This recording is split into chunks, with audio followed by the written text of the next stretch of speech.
Paz fabricada, la erosión ética y emocional del pueblo venezolano. 25 años de heridas abiertas. Se posterga a la justicia. Corte Penal Internacional al borde del colapso por el escándalo con el fiscal Karim Khan y el caso Venezuela 1. Nace otro régimen vitalicio. Paralelismos con Venezuela inquietan a la región. Les contamos. ¿Qué tal, amigos? Buenos días. Hoy lunes 4 de agosto de 2025 les damos la más cordial bienvenida a otro episodio cargado de información vital.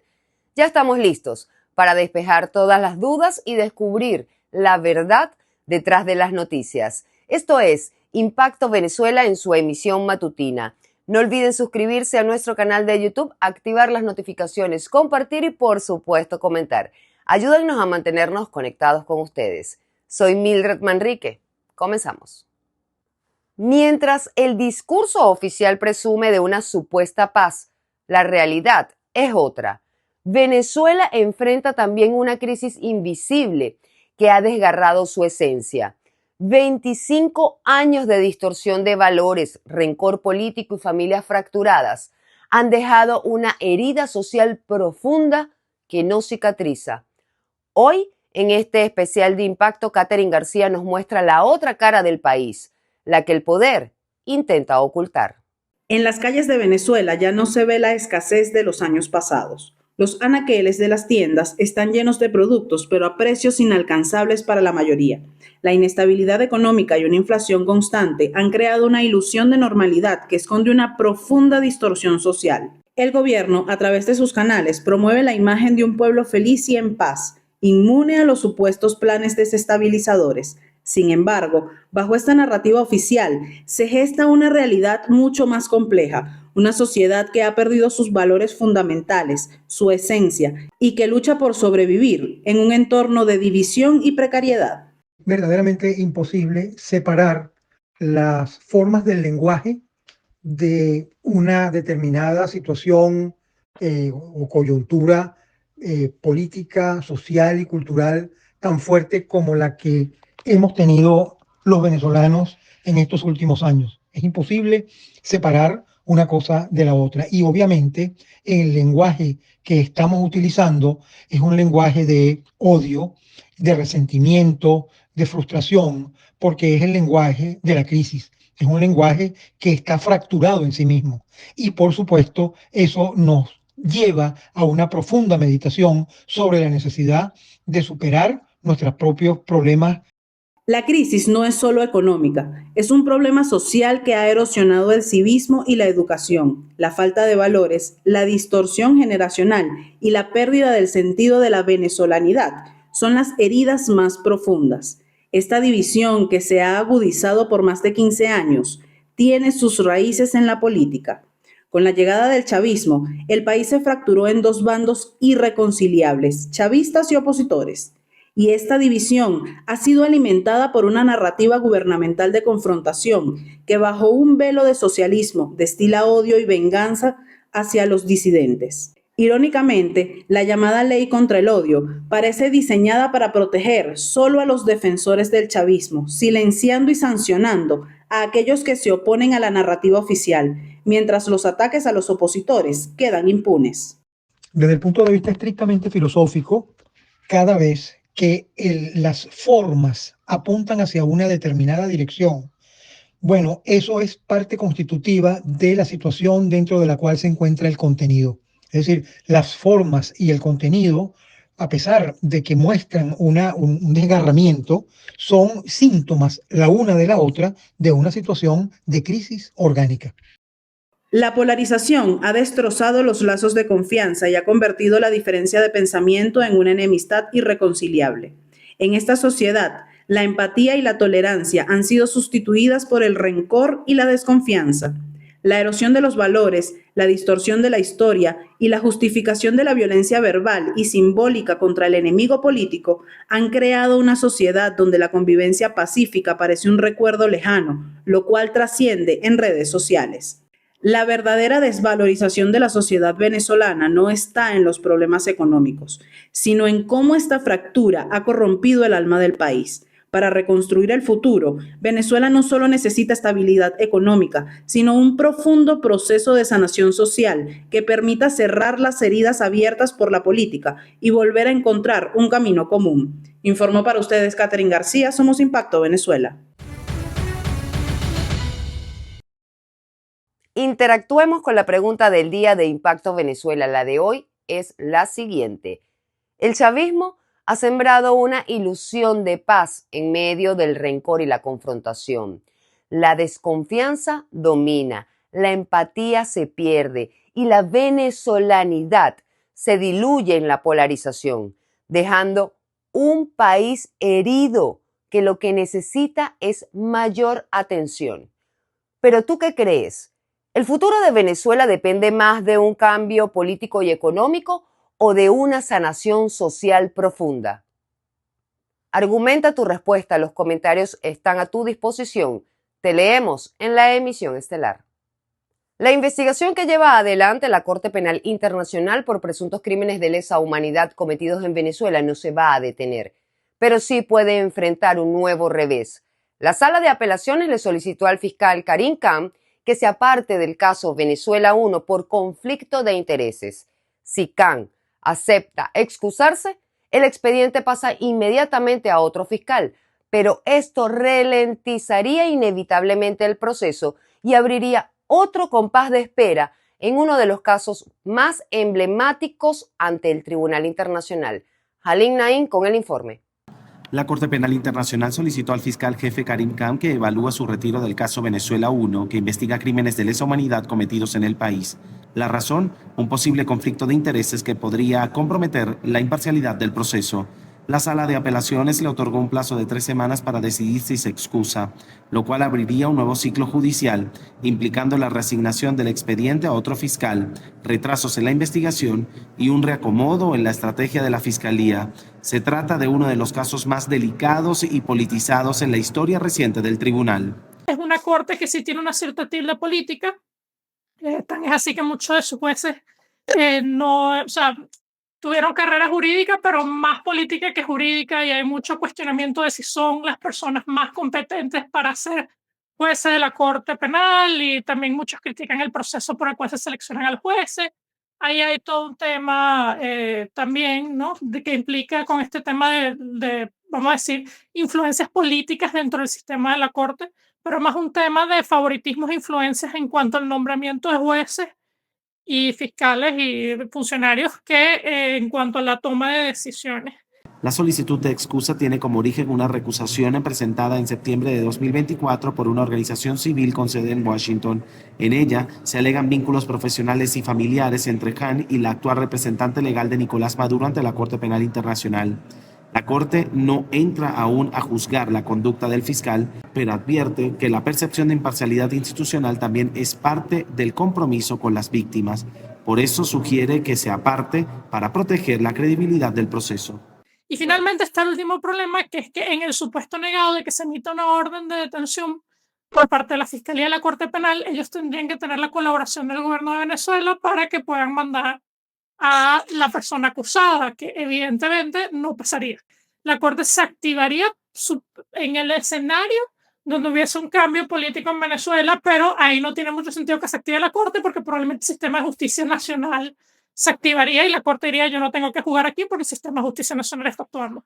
Entonces yo no veo con mucha promesa que la Corte, con mucha posibilidad que la Corte Penal actúe en este caso. Este expediente, centrado en presuntos crímenes de lesa humanidad cometidos desde 2017, ha sido uno de los más vigilados del sistema internacional.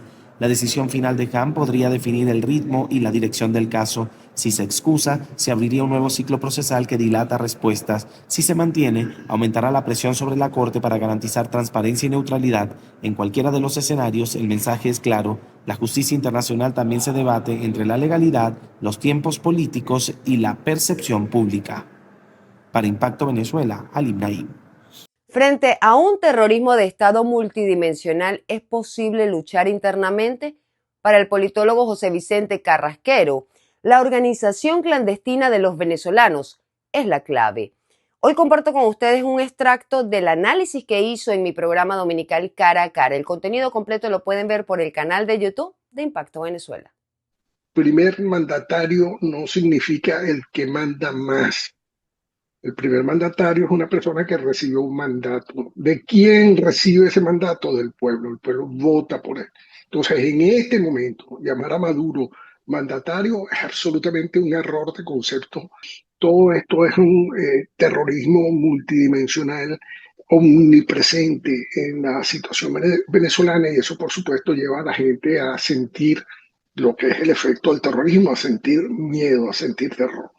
Pero entonces llega el momento de la organización, de organizarse como se organizaron en sus momentos quienes lucharon contra la dictadura de Pérez Jiménez o contra la dictadura de Juan Vicente Gómez en células clandestinas, y tenemos que también hacer denuncias. Yo permanentemente denuncio al señor José Luis Rodríguez Zapatero y al señor Pedro Sánchez por su complicidad con el terrorista en jefe Nicolás Maduro. Y esto de terrorista en jefe lo puedo decir ahorita oficialmente a partir de que el Departamento de Estado designa al Cartel de los Soles como una organización terrorista y a Nicolás Maduro como su jefe. Yo no veo tal fragmentación de la oposición. Desde hace mucho tiempo el régimen ha creado lo que yo he llamado la Secretaría de Entes Opositores del Partido Socialista Unido de Venezuela. La gente cree que la recompensa de $25 millones es parte de una sanción. La recompensa de $25 millones es producto de un requerimiento del circuito del sur de Nueva York, quien ha dictado un autodetención, si lo quieres llamar, contra Nicolás Maduro y el señor Diosdado Cabello. La catedral de Nicolás Maduro, de Diosdado Cabello, de Vladimir Padrino López, de Jorge Rodríguez, de Delcy Rodríguez, la catedral es Venezuela. Y ellos han hecho de Venezuela su coto, donde ellos viven como reyes. El señor Khan no ha sido consecuente con el caso venezolano. Y yo creo que es una buena noticia que él deba excusarse.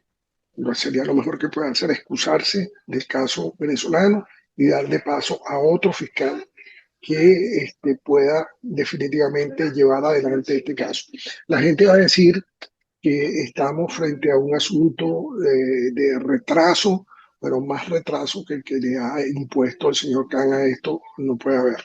La reciente reforma constitucional aprobada en El Salvador, que habilita la reelección presidencial indefinida, ha encendido las alarmas de organizaciones internacionales y defensores de la democracia. Expertos advierten que la ruta tomada por El Salvador refleja un inquietante paralelismo con el camino que siguió Venezuela hacia un modelo de poder absoluto, donde la democracia terminó cediendo ante el autoritarismo. Génesis Pérez nos cuenta más. Lo que una vez parecía impensable en Venezuela comenzó con un presidente popular, una mayoría parlamentaria y una reforma constitucional que abría paso a la reelección indefinida, con Hugo Chávez logrando eliminar los límites al mandato presidencial con la promesa de estabilidad y progreso. Ahora, con inquietante similitud, El Salvador repite el libreto. La Asamblea Legislativa, controlada casi por completo por el partido oficialista Nuevas Ideas y sus aliados, aprobó esta semana una reforma constitucional que permite la reelección presidencial indefinida, extiende el mandato de 5 a 6 años y elimina la segunda vuelta electoral. Además, se adelantarán elecciones para marzo de 2027, habilitando desde ya la participación de Bukele en una eventual nueva contienda. Todo esto ocurrió en trámite express, sin debate público y en medio del inicio de una semana de vacaciones nacionales, lo que ha sido interpretado como una estrategia deliberada para evitar el escrutinio ciudadano. Si hay reelección, pues el pueblo lo va a decidir. Si considera que el actual presidente ha hecho bien las cosas, lo reelige el pueblo. Si considera que no, pues no lo elige. Nayib Bukele, una vez asumió el poder, se fue encargando poco a poco de dominar todos los poderes del país. Por donde tú lo veas, hay un problema. No puede ser investigado por la Asamblea porque la Asamblea también domina a él. No podrá ser investigado por el órgano judicial porque también lo domina a él. Y el órgano judicial, sobre todo, ese brazo judicial, que es el que debería perseguir casos como de corrupción. El paralelismo con Venezuela es inquietante. En ambos casos, el inicio fue similar. Un presidente con altísima popularidad, control casi total de las instituciones, debilitamiento progresivo de los pesos y contrapesos del Estado y finalmente el cambio de las reglas para perpetuarse en el poder. En Venezuela eso desembocó en un gobierno sin libertades, con medios censurados, persecución política y el éxodo de más de 9 millones de personas. Desde 2022, El Salvador vive bajo un régimen de excepción que ha sido renovado más de 25 veces y que permite arrestos sin orden judicial, limita derechos fundamentales y ha llevado a la detención de más de 88.000 personas, muchas de ellas sin pruebas ni debido proceso. El argumento de que el pueblo tiene derecho a elegir a quien quiera esconde una trampa. Cuando no hay condiciones democráticas reales, ni competencia justa, ni independencia institucional, la elección deja de ser libre y se convierte en una formalidad del poder. Así fue en Venezuela y así podría ser en El Salvador. Pero no es eso de que ellos tengan el poder y porque ellos quieren se va a elegir otra vez el gobierno. No, primero tienen que consultar con el pueblo. El problema con Nayib es que Nayib es un híbrido, es decir, al principio Nayib se vendió como imparcial, pero él ganó la presidencia con un partido que venía de derecha, que había surgido de las entrañas de Arena, de una parte, si se quiere decir, de la más corrupta de Arena, y se afilia a ese partido. Pero él, como persona, también ya había tenido pasado en el FMLN, que era un partido de izquierda. La historia latinoamericana ya mostró a dónde conduce la concentración del poder. Lo verdaderamente preocupante es que, pese a esta lección reciente, El Salvador ha decidido ignorarla.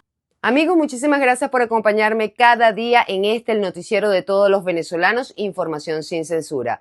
Para más, visiten www.impactovenezuela.com y nuestras redes sociales @impactosve. No me quiero despedir sin antes recordar que nuestra compañera Ana Carimena Ramos y su esposo Gianni González continúan injustamente detenidos. Seguimos abogando por su libertad inmediata. Que tengan un buen día. Nos vemos mañana.